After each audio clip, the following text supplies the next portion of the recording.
कैसे हैं आप सब। आप देख रहे हैं रिजवी व्लॉग। आज हम शैम्पू पे बात करने जा रहे हैं और ये टेरासिन केराटिन स्मूथ शैम्पू जो आजकल बहुत ट्रेंड में है और लोग इसकी बहुत तारीफ़ भी कर रहे थे। मैंने एड्स भी देखे हैं, ऑनलाइन भी इसकी मैंने काफ़ी तारीफ़ सुनी थी, तो मैं फिर इसे मैंने परचेज़ किया।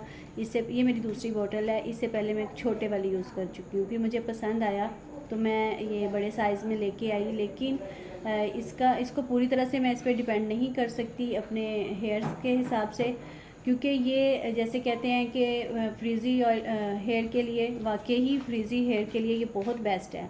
100% देता है ये अपना, लेकिन नरिशिंग भी करता है हेयर की। और लॉन्ग हेयर की बात आए तो लॉन्ग हेयर भी ये करता है। अगर आप इसे यूज़ कर रहे हैं 2-3 माह आपने यूज़ किया है, उसमें से अगर आप 1.5 माह भी यूज़ करते हैं ना, तो आपको लॉन्ग हेयर का रिज़ल्ट मिलना शुरू हो जाएगा। आपको मतलब लग जाएगा कि मेरे हेयर लॉन्ग होना शुरू हो गया।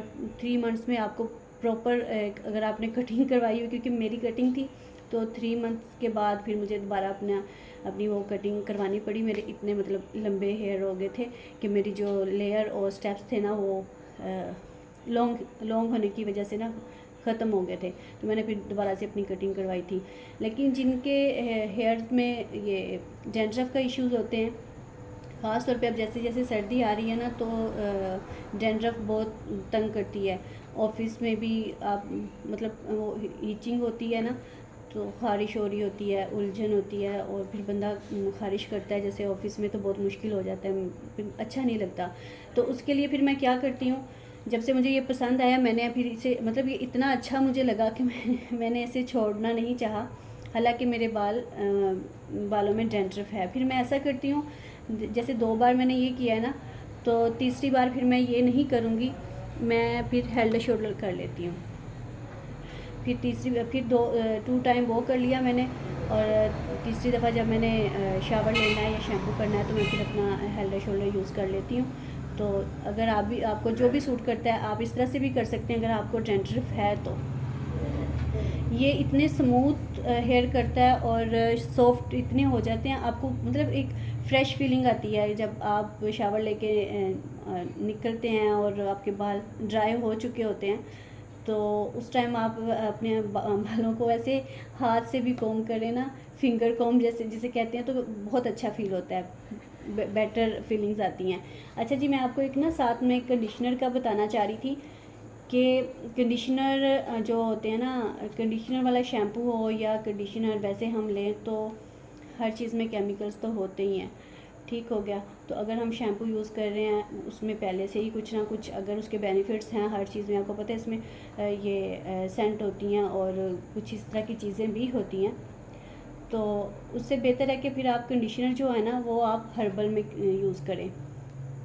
उसका ये है कि मैं आपको पहले बता चुकी हूँ कि मेरी दादो हकीम थी, और हम काफ़ी मतलब कोशिश हमारी यही होती है कि हम अपनी जो प्रॉब्लम्स हैं ना, पहले वो हर्बल तरीके से ही दूर करें। तो मैं फिर कंडीशनर यूज़ नहीं करती हूँ, चाहे मैं हेड एंड शोल्डर लगाऊँ या मैं कोई दूसरा शैम्पू चेंज करूँ।